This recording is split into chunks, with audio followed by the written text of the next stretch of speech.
అందరూ సినిమా బాలేదని చెప్పినా నువ్వు రివ్యూ చూస్తున్నావంటే ऑलरेडी हमने बोल दिया, ऑलरेडी caution किया. అది క్లైమాక్స్ మేమైతే ఎక్సైడ్ ఉన్నాం మరి.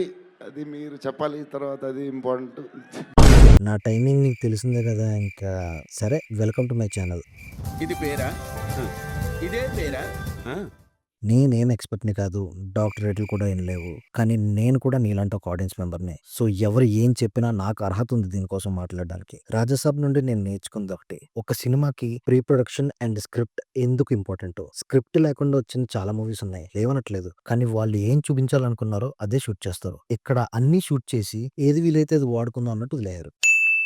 జనాలకి సాంగ్స్, విజువల్స్ రిలీజ్ మెటీరియల్ లో ఇచ్చి థియేటర్స్ దాకా తీసుకొచ్చి థియేటర్స్ దగ్గర తీసేయడం ఏంటి ఇది కొత్త బిజినెస్ ప్లానా? రీవాచ్ టైం వస్తుందనా? మీది యూట్యూబా? 2 సార్లు చూస్తారన్నా పిక్చర్ లాగా? సీన్స్ ని వాళ్ళ మార్కెటింగ్ స్ట్రాటజీలో కట్ చేశారని చెప్తున్నారు SM లో.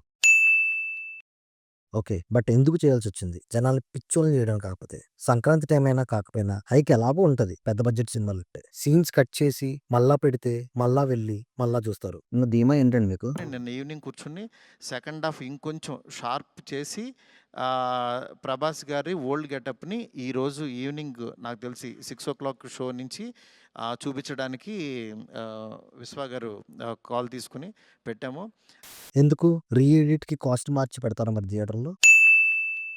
అడ్రస్ మార్చేసారంట కదా ఫ్యాన్స్ మిమ్మల్ని. అడ్రస్ పెట్టు అంటున్నారు. ఫస్ట్ చేయాల్సిన పని ఆ ఎడిటర్ ని ఫైర్ చేయండి. ఎంతమంది కట్ చేయమన్నా, ఎవరు కట్ చేయమన్నా అతని డ్యూటీ ఆయన చేసి ఉండాలి. ఆయన చేయలేదు. ఆ బొక్కలే ఏదో చేద్దాం అన్నట్టు కూర్చున్నాడు. మరి ఎంట్రీ, దీని అమ్మ ఎంట్రీ. సినిమా నాకు జెన్యున్లీ నచ్చింది. ఈ సమాజం నన్ను ఏమనుకున్నా సరే నాకు నచ్చింది. స్మైల్ 2 అని చెప్పి ఒక హారర్ మూవీ ఉంటుంది. అందులో రియాలిటీకి, ఇమాజినేషన్ కి డిఫరెన్స్ మనకి ఈ మూవీలో చూపించినట్టు ఉంటుంది. కానీ ఇక్కడ కొంచెం అర్థమయ్యేలా డిఫరెంట్ గా ట్రై చేశారు. అక్కడ కొంచెం కాంప్లికేటెడ్ గా ఉంటుంది. నాకు అర్థమైంది. కానీ అయ్యా ఒక్కసారి ఆ హాస్పిటల్ సీన్ లో ప్రభాస్ గారి వెనకాల ఒక కట్టె కాలుతూ ఉంటది గ్రాఫిక్స్ లో. మరి వాళ్ళు ఏమనుకున్నారు, గ్రాఫిక్స్ ని ఫ్లోర్ మీద కాకుండా గాల్లో పెట్టించుతారు.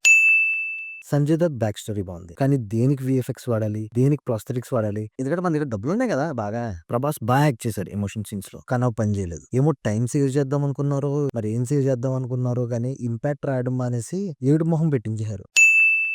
అలా సేవ్ చేసిన టైం అంతా కలిపి ఏం చేస్తారా అనుకుంటాం. తాతకి ఆ ముగ్గురికి ఇచ్చి सर्वनाहिनी है. సినిమా స్టార్టింగ్ లో సత్య సీన్ ఇంట్రెస్టింగ్ గా అనిపించకపోయినా ఆ దెయ్యాల కోట ఎంట్రీలో వచ్చే షార్ట్స్ కి అమ్మాయి అనుకుంటాం. వెంటనే అబ్బాయి అంత లేదు, ఇది మారుతి సినిమా, కంగారు పడి నీకు చూపిస్తా కదా ఇప్పుడు ఎత్తా చూడి అన్నట్టు. सर्वनाहिनी है. కమర్షియల్ సినిమా కదా, ఎంట్రీ ఎవరు కట్ చేశాడు? మరి మీరు పెట్టిన రూల్స్ ని మీరే బ్రేక్ చేసుకుని అగైన్ జనాలు పిచ్చోళ్ళు. విలన్ కి అంత రేంజ్ లో చూపించి సడన్ గా చంపేస్తారా? ఎలా? మళ్ళా దేవుడా, someone needs to say something about this. అందుకే చెప్తున్నా, ఈ ఫార్మాట్ బోర్ కొట్టేసింది మాకు. ఒక పాయింట్ దాకా ఓకే, అన్నింటికి అదే రీజన్ అంటే అలా. దీన్ని ఇంగ్లీష్ వాళ్ళు ప్లాట్ ఆర్మర్ అంటారు. ఇప్పుడు కలేజా దగ్గర స్టార్ట్ అయింది, హనుమాన్ అంతే, మిరాయ్ అంతే, ద గర్ల్ ఫ్రెండ్ అంతే. మీకు ఏ మాత్రం కరుణున్నా దాన్ని పే ఆఫ్ అనకండి. దాన్ని గనక పే ఆఫ్ అంటే ఆ మూలా నక్షత్రం అనేది జనాలు నోటీస్ చేయలేకపోయారు. ఎందుకంటే too much of user shit run అవుతుంది అప్పుడు. అండ్ ఆ ముగ్గురు హీరోయిన్స్ టైం బొక్క, నిజంగా టైం బొక్క నీకు నాకు. వాళ్ళ కంఫర్ట్ కోసం అలా చూపించారు అంతే.